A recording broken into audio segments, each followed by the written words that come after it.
नमस्कार दोस्तों, आपके अपने YouTube चैनल में फिर से एक बार स्वागत है। जैसे कि हम लोग का परसेंटेज का जो छोटा छोटा जो वैल्यू होता है, परसेंटेज को कैसे भिन्न में लाना है और भिन्न को कैसे परसेंटेज में लाना है, ये चीज़ क्लियर किए थे। और हम आप लोगों से बोले भी थे कि इस पर जरूर सवाल बनाइएगा ताकि आपको परसेंटेज का जो भिन्न में छोटा छोटा जो वैल्यू होता है कम से कम वो याद हो जाए, ठीक ना। तो कितने लोग इस पर काम किए हमको कमेंट सेक्शन में कमेंट करके जरूर बताइएगा। और आज फिर से हम लोग परसेंटेज का ही थोड़ा सा उससे ऊपर जो लेवल का सवाल होता है उसको हम देखेंगे। क्योंकि देखिए, हम शुरू कल ही बोले आपको, कल जब परसेंटेज पढ़ा रहे थे कल ही बोले कि बेसिक से ऊपर तक जाना है ताकि आपको कोई भी सवाल में दिक्कत ना हो। तो एक भी सवाल, एक भी टाइप आपका नहीं छूटेगा, सारा क्लियर कराया जाएगा, भले उसमें टाइम क्यों ना लग जाए, ठीक ना। जितने भी स्टूडेंट हैं जरूर उस पर काम कीजिए, इससे बहुत ज़्यादा फायदा होने वाला है। एक चीज़ और आप लोगों को मैं बता दूं, जितने भी अर्थमेटिक का जो गणित है आपका सारे परसेंटेज पे आधारित है। अगर परसेंटेज क्लियर रखिएगा ना तो टाइम एंड वर्क बनाने में भी आसान होगा, टाइम एंड डिस्टेंस बनाने में भी आसान होगा, मतलब सारे चैप्टर आपका आसान हो जाएगा क्योंकि सब में परसेंटेज का यूज होता है। इसलिए परसेंटेज को ढंग से क्लियर कीजिए और इसीलिए हम पहला चैप्टर परसेंटेज स्टार्ट भी किए हैं, ठीक ना। और कुछ जो न्यू सब्सक्राइबर जुड़े हैं हमसे, उसको मैं बता दूं कि हम जो प्लान के मेरा जो स्टडी प्लान है 6:1 है, ठीक है, 6:1 है। देखो, हम चाहते हैं, हम ये चैनल क्या बोल रहे हैं हम बार बार कि ये चैनल इसलिए बनाया गया कि यहाँ पर आपको सिर्फ पढ़ाई नहीं, आपको गाइड भी किया जाएगा कैसे आप अपने तैयारी को बेहतर कर सकते हैं, एक अच्छा स्कोर, वो भी कम समय में, ठीक ना। क्योंकि देखिए, बहुत सारे संस्थान हैं, बहुत सारे कोचिंग हैं, यूट्यूब पे भी बहुत सारे चैनल हैं, लेकिन कहीं पर यह नहीं बताया जाता है कि कैसे आप अपने स्कोर को प्रत्येक चैप्टर में, प्रत्येक सब्जेक्ट में एक अच्छा स्कोर कर सकें, ठीक ना। कहीं नहीं बताया जाता है। जाते आप मैथ का क्लास कर रहे हैं, मैथ का क्लास करवा के उसके बाद काम खत्म, रीजनिंग का कर रहा है, रीजनिंग का करवा के काम खत्म, जीके जीएस कर रहा है, करवा के खत्म। लेकिन ये नहीं बताया जाता है कि कैसे पढ़ना है, कैसे अपने स्कोर को बेहतर करना है। तो वो प्लान आपको हम यहाँ से देते हैं क्योंकि हम वही प्लान को अपनाए हैं और हमको बहुत ही अच्छा लगा और हम बहुत 2-3 एग्जाम भी क्रैक किए और फाइनली हम एएलपी में ज्वाइन किए। हम बिहार एसएससी को भी क्रैक किया, एसएससी जीडी को भी क्रैक किया, फाइनली हम रेलवे में ज्वाइन किया। और इस पर बहुत सारा लड़का अभी काम भी कर रहा है। हम हमारे साथ जो तैयारी कर रहे थे वो सब भी बहुत सारा रिजल्ट दिया, लेकिन मेडिकल में प्रॉब्लम होने की वजह से वो सब का सिलेक्शन नहीं हो पाया। इसी मेथड पर, इसी रूल पर ही वो सब चल रहा है, ठीक ना। तो हम चाहते हैं आप लोग भी इस पर काम कीजिए और देखिएगा, मात्र 2 से 3 महीना कीजिए। आप 2 से 3 महीना इस पर काम कीजिए, आप देखिएगा आपका GK, GS, current affair, math, reasoning इतना बोल्ड हो जाएगा, फिर आप अपने आप में एक आत्मविश्वास जग जाएगा, ठीक ना। तो ये जो प्लान है 6:1, टोटल कितना डे होता है? 7 डे, ठीक है, 7 डेज होता है टोटल। इसमें से 6:1 यानी 6 debt plus 1 day, 7 day. 6 day क्या करना है आपको? थ्योरी पढ़ना है, ठीक है, थ्योरी पढ़ना है, समझ गए ना। और 1 डे क्या करना है आपका? इसका रिवीजन करना है, हाँ, इसी का रिवीजन करना है, जो आप पढ़ रखे हैं इसी का रिवीजन करना है 1 डे। इसमें वो क्या फायदा होगा, इसका जो बेनिफिट है, इतना जबरदस्त बेनिफिट है कि आपको पता भी नहीं चलेगा। देखो, 6 दिन पढ़ते हैं, अगर 1 महीना में कितना दिन पढ़ते हैं आप? 6 दिन पढ़ते हैं, एक बार रिवीजन होता है, 6 दिन पढ़ते हैं, एक बार रिवीजन, 6 दिन, एक बार रिवीजन, 6 दिन, एक बार रिवीजन, यानी कि 4 दिन आपका रिवीजन हो रहा है और सप्ताह में 24 दिन आप पढ़ रहे हैं, महीना में 24 दिन पढ़ रहे हैं, 4 दिन रिवीजन हो रहा है, समझ रहे हैं ना। और 2 दिन आप छुट्टी मार लीजिए, 28 दिन हो रहा है, देख लो यहाँ, सोचो 24, 4, 28, 2 दिन फिर भी एक्स्ट्रा मिल रहा है आपको। घूमो फिरो 2 दिन आप छुट्टी ले लेना, ठीक है ना, आज हमको नहीं पढ़ना, समझ रहे हैं ना। ये 6 दिन जब आप थ्योरी कीजिएगा प्रत्येक सब्जेक्ट का, इसमें जो पढ़ेंगे थ्योरी में प्रत्येक सब्जेक्ट का करना है, टाइम बनाना है, टाइम बनाना। देखो, जीके में जितने भी सिलेबस हैं और जीएस में और करंट अफेयर में, ठीक है ना, करंट अफेयर में और मैथ और रीजनिंग, हाँ, मैथ रीजनिंग, ठीक ना। ये जो आपका सिलेबस है, जीके में जितना पेपर है, ठीक ना, सबका एक रूटीन बनाओ। हिस्ट्री को आधा घंटा पढ़ना है, केमिस्ट्री को आधा घंटा पढ़ना है, ज्योग्राफी को आधा घंटा पढ़ना है, इकोनॉमिक्स को 15 मिनट पढ़ना है, एक रूटीन बनाओ। उस रूटीन के तहत हमको 6 दिन चलना है, ठीक ना। अरे 6 दिन चलना है भैया, सबको फॉलो करना है, सबको एक दिन में सबको लेके चलना है। एक दिन में ही हमको मैथ को भी बनाना है, 1 घंटा मैथ पढ़ लिए, आधा घंटा रीजनिंग पढ़ लिए, 30 मिनट रीजनिंग पढ़ लिए, ठीक ना। करंट अफेयर पढ़ लिए 1 घंटा करंट अफेयर पढ़ लिए, कितना हो गया? आधा घंटा इधर हो गया, आधा घंटा इधर हो गया, कम से कम आप 6 घंटा अगर भी पढ़ते हैं तो कितना हो रहा है? उधर आपके पास कितना हो रहा है? 4 घंटा, चलो 7 घंटा पढ़ लो, 4.5 घंटा इधर ले लेते हैं। 4.5 घंटा जीके जीएस में दो ना, आधा घंटा पढ़ लो, आधा घंटा आप आधा घंटा करके सब पे दो, आधा घंटा फिजिक्स पे दे दो, आधा घंटा केमिस्ट्री पे दे दो, आधा घंटा बायोलॉजी पे दे दो, आधा घंटा आप हिस्ट्री पे दे दो, आधा घंटा आप ज्योग्राफी पे दे दो, आधा घंटा इकोनॉमिक्स पे दे दो, आधा घंटा विविध पे दे दो, आधा घंटा खेल पे दे दो। इस तरह से तैयारी कीजिए। तो ये है रूटीन, समझ रहे हैं ना। 6 दिन में, एक दिन में क्या करना है। तो ये 6 दिन आप थ्योरी पढ़ना है आपको, और लास्ट में एक दिन रिविजन करना, ताकि आपको पता चलेगा कितना हम याद रख सके और कितना हमसे चला गया। जो चला गया वो फिर 7वां दिन आ जाएगा, समझ रहे हैं ना। फिर आगे इसको 6 दिन पढ़ना है, फिर रिवीजन करना है, और रोज एक टेस्ट लगाना है। रोज एक टेस्ट लगाना है, सुबह लगा लो, दोपहर लगा लो, शाम लगा लो, एक टेस्ट जरूर लगाओ। उससे क्या होगा, आपको पता चलेगा आप में ग्रोथ कितना हो रहा है, ठीक ना। उससे पता चलेगा ग्रोथ कितना हो रहा है। आप जो पढ़ रखे हैं, जो थ्योरी पर है, उसमें से जो क्वेश्चन आया वहां पे भी आपका रिवीजन हो जाएगा। टेस्ट लगा, उसका एनालिसिस करो, तभी टेस्ट कंप्लीट होगा। टेस्ट लगा कि एनालिसिस, यानी कि उसका जो विवरण दिया रहता है पीछे में, या ऑनलाइन लगाइएगा तो नीचे में आता है, उसको जरूर पढ़ना। जो उसमें गलत होता है या जो नहीं जानता है उसको जरूर नोट करना। तब देखना आप 6 महीना कर लो भैया, 6 महीना आंख बंद करके कर लो। आपको किसी से कुछ पूछने की जरूरत नहीं, भैया क्या पढ़ूं, कहाँ से पढ़ूं, क्या क्वेश्चन आता है, किसी से पूछने की जरूरत नहीं। आप अपने आप में एक टीचर हो जाएंगे, अपने आप में आप एक भगवान हो जाएंगे, ठीक ना। तो आइए आज का सवाल देखते हैं। ये तो हो गया पर डे का रूटीन, जो आपको हम पर डे आकर के ये चीज बताते हैं, ताकि कहीं आपके दिमाग से हट ना जाए। इसलिए हम रोज एक वीडियो, कोई भी वीडियो हम शूट करते हैं, वीडियो शूट करने से पहले हम आपको पहले यही बात बताते हैं।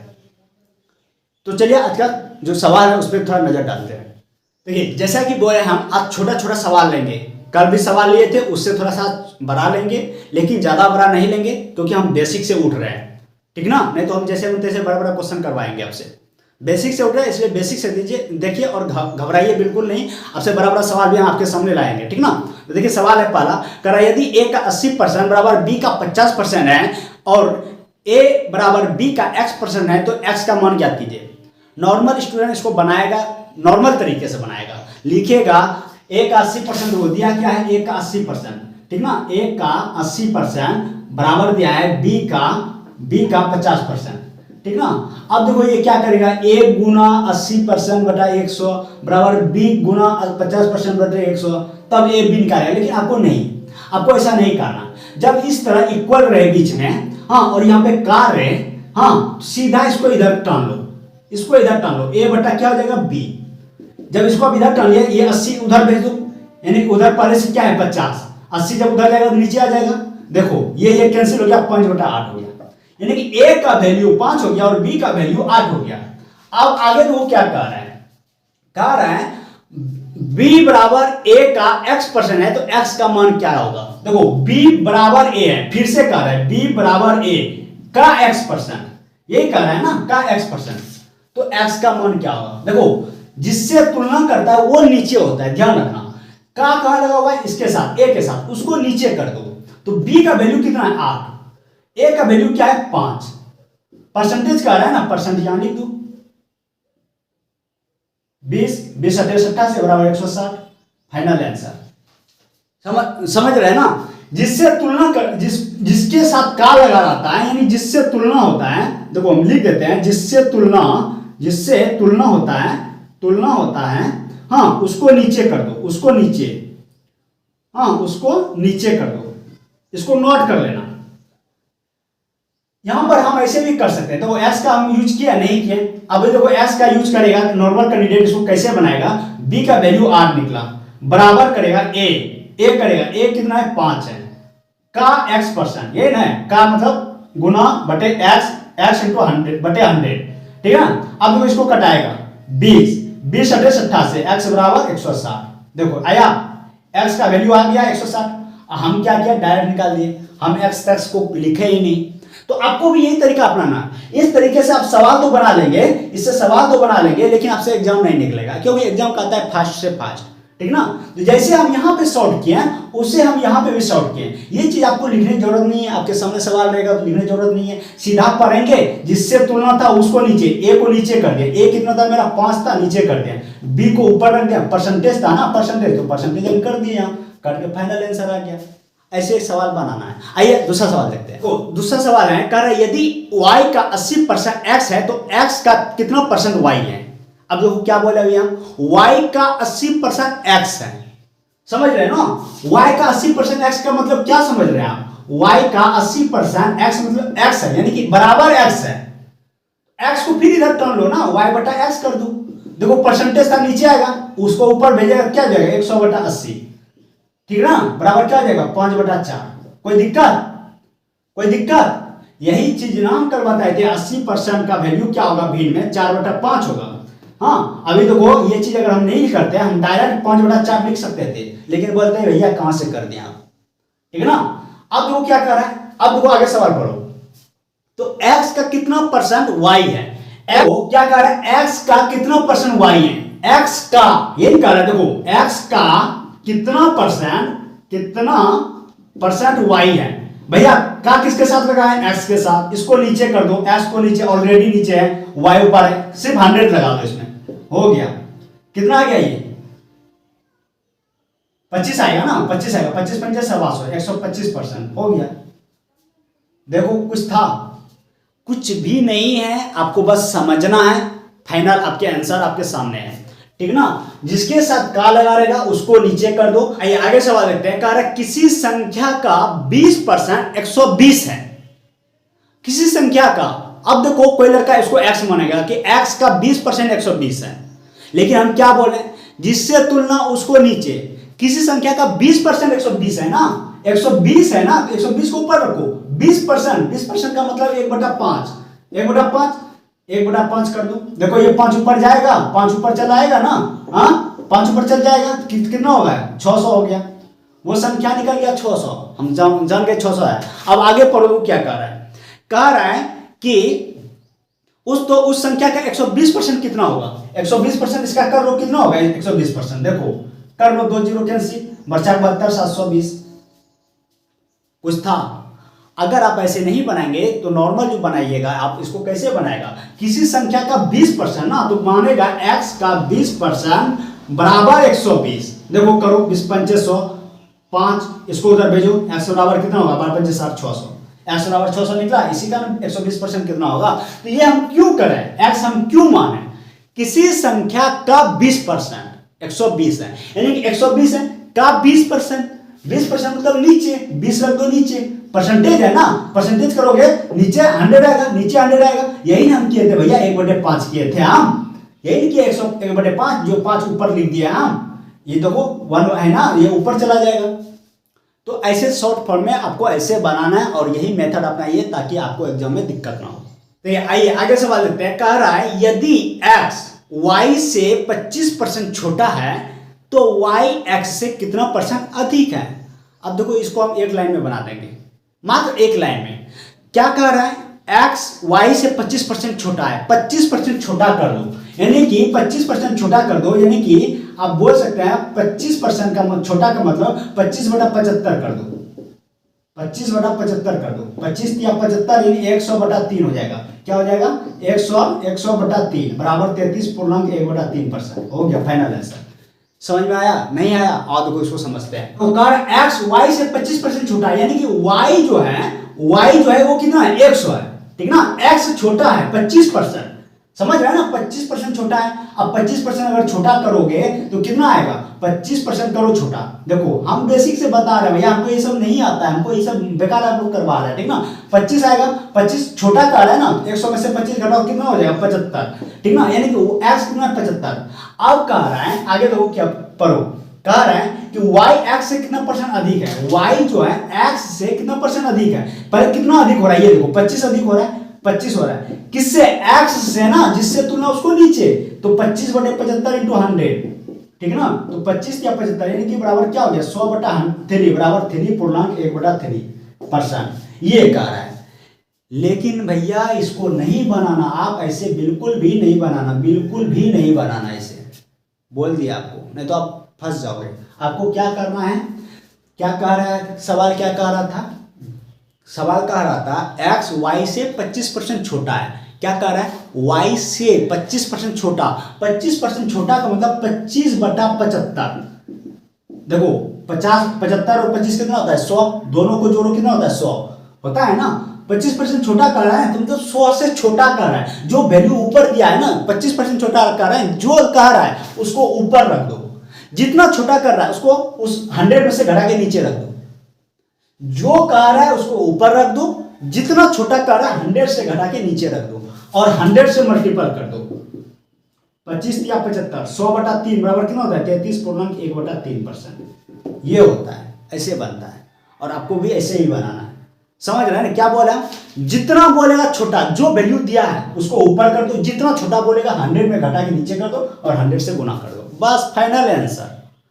अगर बोलता 25% अधिक है, अगर बोलता 25% अधिक है तो 25 को ऊपर रखते, अधिक है ना 100 में अधिक कर दो 125, 100 में जोड़ दिया 25, इतना हो गया गुना 100, 25 पंचे 100, 5 से इसको कर दो 20% हो गया, फाइनल आंसर।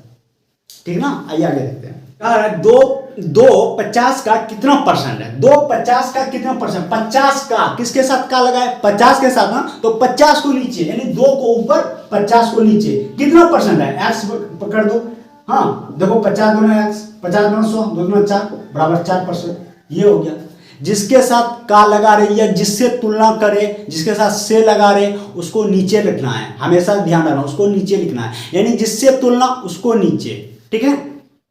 देखो कह रहा है कि 1/3 का कितना परसेंट 2/3 है? 1/3 का कितना परसेंट 2/3 है? का किसके साथ है?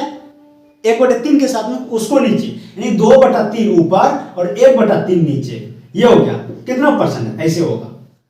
ठीक ना? देखो ये और ये कट जाएगा तो कितना बच गया? 200 × 1 100, 200 × 100 बराबर इतना परसेंट हो गया, फाइनल आंसर। कुछ था समझना है भैया, बस समझ लिया, सारा खेल खत्म। देखो कह रहा है यदि m का 10% n के 20% के बराबर है तो m अनुपात n का मान क्या होगा? अब देखो m का 10% और क्या है n के 20% के बराबर है, तो m अनुपात n पूछ रहा है, m अनुपात n, तो भैया m/n कर लो ना यहीं पे। हाँ जब m/n कर लिए देखो क्या बचा, उधर n को इधर अगर टान लिया तो उधर क्या बचा 20 बचा और इधर क्या बचा 10 बचा, 10 इधर चला गया बराबर 2:1 हो गया, 2/1 लिखो या 2:1 लिखो, हो गया। कुछ है जिस देखो इसमें बराबर में था, यहां था कि m का 20%, यही था m का 10% ना, कह रहा है यहां m का 10% बराबर है n के 20%, n के 20%, यही है ना। देखो परसेंटेज कैंसिल, 0 0 कैंसिल, ये भी कर सकते हैं आप। m को इधर ला दो, m/n, इधर क्या बचा 2 बचा, इधर क्या बचा 1 बचा, यही तो हम लिखे हैं। समझ रहे हैं ना? आइए आगे देखते हैं। 10,000 के 33.1/3% का 0.15% कितना होगा?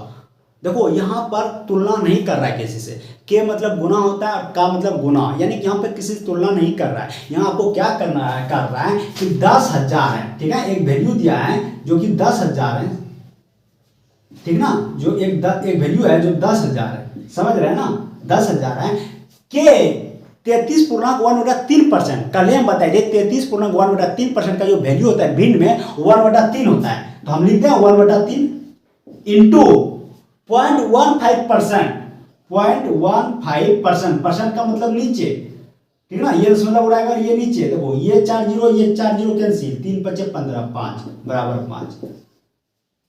समझ रहे हैं ना? अब बोले भैया ये सवाल तो हम भी बना लेते हैं, हाँ आप बना लेते हैं, लेकिन हम ये सिखाना चाह रहे हैं। देखो यहां पर भी इसका भी हम भिन्न फॉर्म लिख सकते थे, लेकिन जहां पर शॉर्ट हो वहां पर शॉर्ट ही यूज करो, ठीक ना, कोई जरूरी नहीं है सवाल को बड़ा करना। अभी देखो 33.1/3% हम लिखते हैं या उसको तोड़ के लिखते हैं तो कितना दिक्कत होता, हम 33.1/3% को क्या किया 1/3 लिख दिया। देखो कितना शॉर्ट हो गया, कितना आसान हो गया सवाल। हम ये सिखाना चाह रहे हैं कि जहां पर परसेंटेज का छोटा वैल्यू यानी भिन्न में अगर वो यूज मांग रहा है वो कि भैया यहाँ भिन्न में ही लगाओ, हमको हम आ जाएंगे, हम और छोटा हो जाएंगे, उसको भिन्न में ही लगाओ, उसको परसेंटेज से हटा दो। समझ रहे हैं ना? आइए आगे सवाल लिखते हैं। a + b का 15% बराबर a - b का 25% है। a + b का 15%, देखो a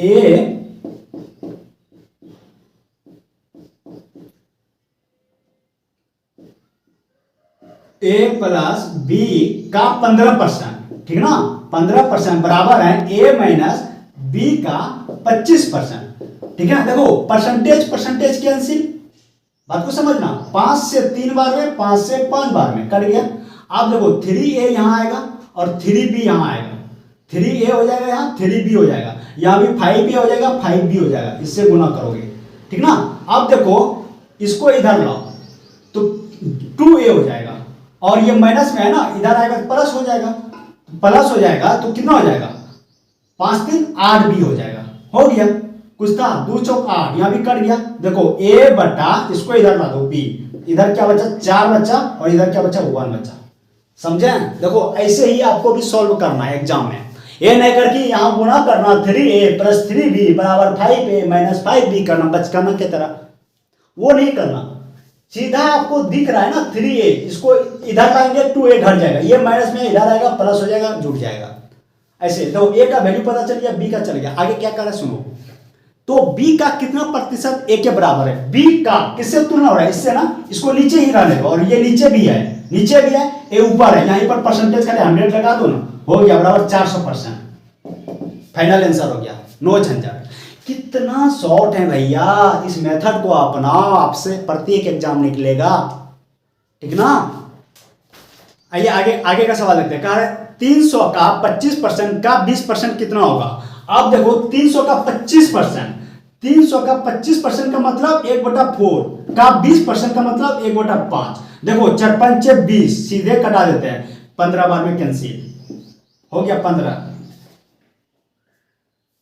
फाइनल आंसर समझ रहे हैं ना। अभी अगर आप करेंगे कि 300 का 20% मतलब 300 का 20%, ये क्या है, 300 का 25% था ना, 300 का 25% था, तो 25/100 करेंगे, फिर 20%, तो 20/100 करेंगे। अब करो, अब कटाओ तुम इसको, यहाँ पे 2 जीरो उड़ाओ, 2 जीरो उड़ाओ, 2 जीरो इधर, 1 जीरो इधर से लो, 2 पंचे 5 लो, 5 से इसको कटाओ, 5 या 15, कटाते रहो। यहाँ तो क्या हुआ, सीधा एक बार में 4 पंचे 20 से 15 बार में कट गया। ये है भिन्न का, ये है मतलब, समझ रहे ना भिन्न का पावर क्या है। इसीलिए बोलते हैं परसेंटेज का जो भिन्न फॉर्म होता है वो याद कर लीजिए आप। आगे सवाल देखते हैं। कह रहे किस संख्या का 18% 75 के 12% के बराबर है। आप देखो ये लड़का कैसे बनाएगा। कह रहे किस संख्या के 18%, वो संख्या मानेगा x, तब करेगा 18%, तो कह रहा 75 के 12% के बराबर है, बराबर 75 × 12% करेगा, ये करेगा। लेकिन हम कहेंगे आपको ये चीज नहीं करने के लिए, ठीक ना। अब इसमें भी सॉल्व कम कीजिए, सवाल आंसर आएगा। या यहाँ पे देखो ये कटा दो, ठीक ना। अब इसके इधर से कटा, छोटिया 18 छोटा 12, कटाते रहो 3 से इसको बाद में कटा 25, कितना हो गया 25 × 50, ये संख्या हो गया 50। ऐसे करो। लेकिन हम कहेंगे कि किस संख्या के 18% 75 के 12% के बराबर है, यानी 75 के 12% के बराबर है, यानी 75 का 12% कितना है हमको पता तो चले। तो सीधा हम 75 का 12% अगर करेंगे, आप 75 का 12% करेंगे तो कितना लिखेंगे 3/25, 3/25, 25 या 75, 3 या 9, यानी वो संख्या 75 के अगर 12% करता है संख्या 9 आ रहा है। तो इधर 18% दिया है, तो वो कौन सी संख्या है, 18% दिया है, वो कौन सी संख्या है जो 18, उसको अगर इसके साथ गुणा करेंगे तो वो 9 आ जाएगा। तो कर दो, ऑप्शन से ले लो, ऑप्शन से उठाओ। ऐसे सवाल को आप ऑप्शन से बना लेना, और आपको देख के भी पता चल जाएगा कि यहाँ पर 18 है, तो 18% का मतलब 18/100 होगा। हाँ 18/100 होगा। अब यहाँ क्या रख देंगे जो हमको 9 आ जाएगा। अब बताओ यहाँ पर ऑप्शन देखो, ऑप्शन में क्या क्या है।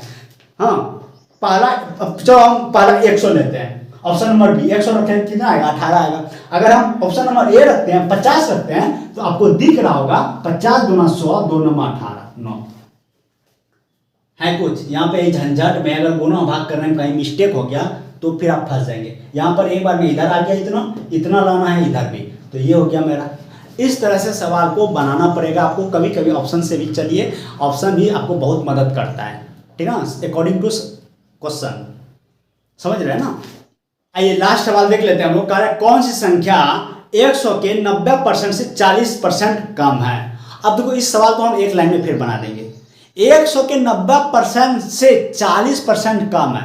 पहले 100 के 90%, यानी 100 का 90% आप लिख दो, 100 का 90% लिख दो ना आप, यही ना आएगा 90%। हाँ 90% का मतलब 9/10 भी आप लिख सकते हैं। कार्य से 40% कम है। 40% कम का मतलब 60%। अब क्या मानते हैं, किसी भी चीज को 100% लेके चलते हैं ना, 40% कम का मतलब 60% का आ रहा है, यानी कि ये 60% है, ये 60% है।